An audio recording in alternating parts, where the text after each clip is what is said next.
Hello there, I am Rafael de Furia, back at it again on another Friday night on day number I don't know what of this lockdown. And this just so happens to be maybe the first time, no, there was one other brief moment where it kind of felt like it, but this is maybe the first Friday night where it almost kind of feels like maybe there actually could be some light at the end of the tunnel.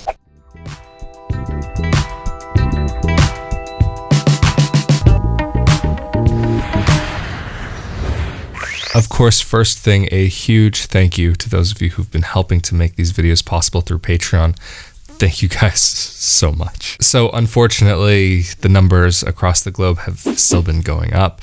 And in America, it seems as though you guys are now kind of where Italy was when this was all kind of at its worst. But maybe this could finally be the other side of the curve for Italy. I hope. I really do hope. If I'm not mistaken, and from the numbers that I've been looking at, it seems as though the cases here in Italy, the numbers of new cases, have been going down. Unfortunately, the numbers of the death toll have not been going down as fast as many experts had hoped, but they do also seem to be going down at this point, which I hope can only be a good sign of things to come. But one very concerning trend that I have noticed a large shift in the news, especially since just before, and for sure without a doubt, after the numbers in the United States surpassed Italy's for new cases, I wouldn't say there seemed to be fewer reports of panic and hysteria, but there almost seemed to be more reports which would maybe incite those things, maybe create panic, which has been absolutely horrifying to see. Unfortunately, around the world,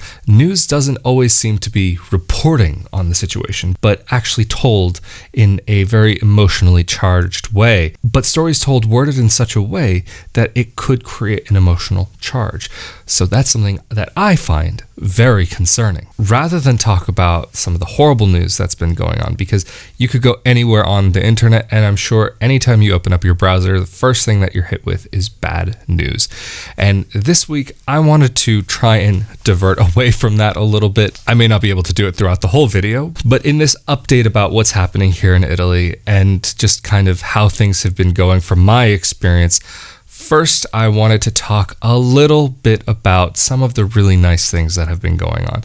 We all know about people going on their balconies and singing. It almost seems as though that maybe those numbers of people who have been going out on their balconies has maybe dropped off a little bit, but I do see from time to time a new video popping up here and there, which is very heartwarming to see. But there have been a number of acts of kindness that have been happening, especially in this past week that I've seen, where people have been putting out food for the homeless or people who are in need, because there are many people right now who are unable to work. There's a lot of photos and videos floating around the internet showing these beautiful acts of just human kindness. If I'm not mistaken, there's one guy in Naples who has a basket hanging from his terrace, and he just says, if you can put in food, put in food. If you need food, take what you need, which has been beautiful to see that there have been people sharing in that way. Or even I saw a picture floating around on Facebook of someone who had set out a bunch of pasta on the street and said, if you need one, take what you need. Or other videos floating around online where there was a policeman who was helping an elderly gentleman to make sure that his mask was on the right way and helping him do it up. Or another video with a guy who had a shopping cart full of food and called an older gentleman over and handed him a bag full of food, which was beautiful to see. Not only that, but Ferrari has taken away from its automobile manufacturing and switched over to ventilator manufacturing. It's been a wonderful thing to see that they've devoted all of their teams to try and build these, because in some sense, I guess it's a similar skill set to build these types of air compressors or machinery that can help save people's lives. Or even, I can't remember if it's Gucci or Prada or one of these Italian fashion companies have switched from making clothing to making masks, which has been beautiful to see. Or even in the Veneto region where I live, they have just recently started handing out free masks. I think they're rolling them out first to the elderly, and then whatever they have left, I think they'll just be handing out. But they've been delivering these face masks. They're very simple. They're not quite a surgical mask. They just kind of fit over the ears. If I can find a picture of them online, I'll try to share that. But it's been wonderful to see how people have been able to come together during this dark time, because the more light that we're able to share into each other's lives in this moment, the easier it'll be for all of us to get through this. And maybe on the other end, we might have a chance of coming out as better people. But that's not to say that people haven't been getting stressed or feeling some type of tension in the air.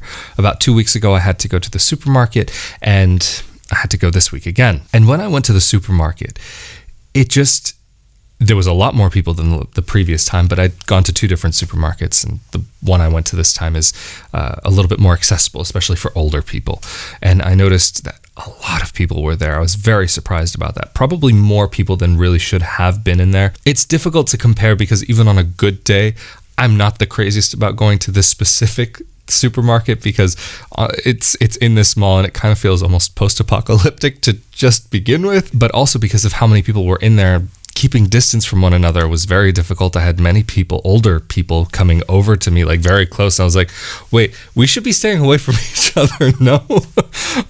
Which is kind of what I said last time. But there were people who were keeping their distance. It's not the easiest, especially because in Italy, things are a little bit more cramped and we don't have as much space here. But there have been people who've been working together to try to make it easy for one another, that like maybe you'll stand off a little bit to the side, or maybe you'll try to keep that distance, but if you have to pass by, you have to pass by. And I have heard these reports of people rioting or trying to get together and cause a revolution and steal food. But from what I've heard, it's only been a couple of cases of this happening. And when I've heard in the news about police being called and monitoring these supermarkets, from what I've heard, it only seems to be actually in a couple places. The way that it's being shared is that it almost seems as though it's the whole country. And I hear about this more from foreign media than I do from local media, because people here would know, like, okay, that's happening in these places. It's not happening where I am necessarily. It is horrible that it's happening, but in foreign media, it's been so this is what I was talking about a few weeks ago with the misrepresentation of Italy. And I almost don't even believe it myself, but I can't help but feel like maybe it almost feels like certain news agencies are actually trying to cause panic rather than help the situation. Maybe it's better for ratings, maybe it keeps more eyes on the television, but it just feels so irresponsible. Even when I heard about what was happening in Sicily, I spoke to a friend over there, and he said, yeah, it was in like maybe 1 or 2 places, but it was people who just really had no money and couldn't afford the food.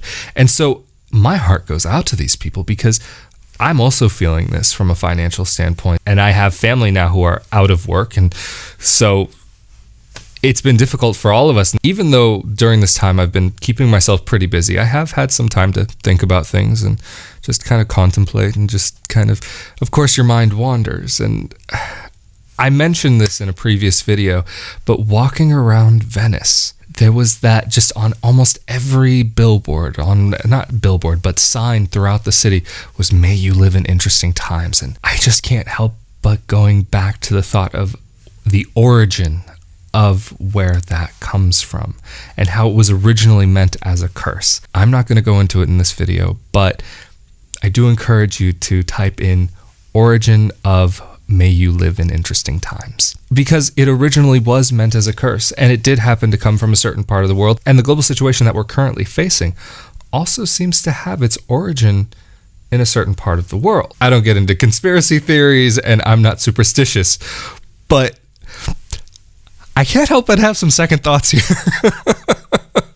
I mean, it felt like just walking around, it was this thing just right in your face, like this curse that was just coming at you like oogly boogly. It was, I mean, thinking back on it now, when I saw it at the time, I knew that it was like an old curse, but I didn't know the origin or where it had come from. So anyway, I'm not going to get too much into that, but it is this one thought in the back of my mind that I can't help but keep on coming back to, because it is just so weird and out there and strange. But of course, also, it's important to not get stuck on maybe past events or thinking about strange things or kind of letting your mind wander, but maybe to try to use that mental capacity, that energy towards something positive, and I've been thinking about how I'm going to be moving forward in my life and what I can try to do now that can try to help me at a later date. And of course, there's not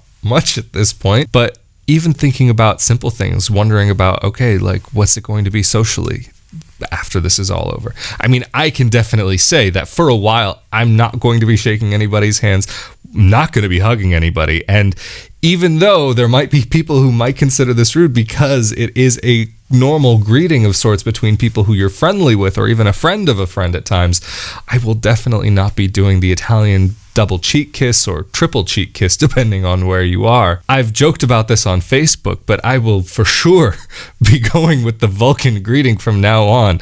Live long and prosper, prosperità e lungo vita e prosperità, prosperarsi lungo vita. I forget what it is in Italian.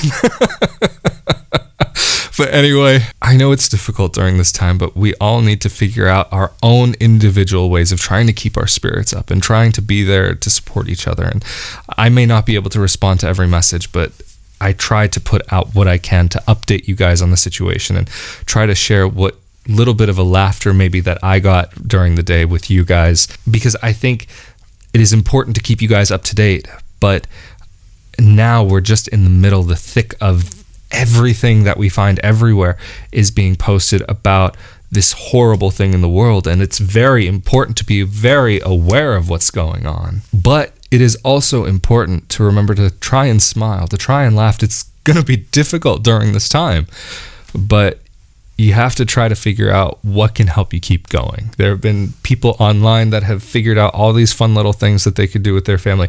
Everything from getting dressed up and having a fancy dinner, or having a costume party with their family. Or one video I saw on TikTok, which I've been posting a little bit there recently. But what they did was they made their home into a nightclub, and the father was the bouncer and the mother was the DJ. The older sister was in the VIP section. The little brother got kicked out because he was underage. I mean, it's these like little fun things that you have to keep yourself entertained one way or another. There have been people out there, I've been seeing a lot of people have been finding solace into this new Animal Crossing game, which from older games that I played when I was younger, I can imagine might be a really great thing at this point in time, to be able to experience a little bit of life without being able to experience life. It's just, there is no replacement for the real thing, but it couldn't have been better timing. And no, I haven't played it, but it seems as though it's really this wonderful crutch of sorts. I feel as though crutches almost got this negative connotation to it sometimes, but sometimes you do need something that can help prop you up. I hope maybe this video has been able to help you in just a little bit, even if it's only a couple of people, and even if it's only just a little bit, I'll be happy about that. And it seems as though that regardless of what's going on, there is still the guarantee of the sun rising and setting, and it's been beautiful out here recently. I haven't been able to enjoy it necessarily, and actually I've been noticing how little sun I've been getting in my eyes. Like when I went out to the supermarket, I was squinting the whole time. But the world hasn't stopped. Even though many things have slowed down, we still have to keep on pushing forward. And the good news is that one day this will all be over. Anyway, thank you again to those of you who've been helping to make these videos possible through Patreon. It is really because of you guys that each and every one of these videos is able to continue coming out. And especially during this time, you guys are allowing me to be able to move on with this project. So thank you so much. Anyway, as always, I'm Rafael di Furia, and I feel like we are getting another Friday closer to what can again be another beautiful Friday night. But I'm still waiting patiently. Okay, who am I trying to fool? I'm very impatient. Anyway, I'll see y'all next time. Later.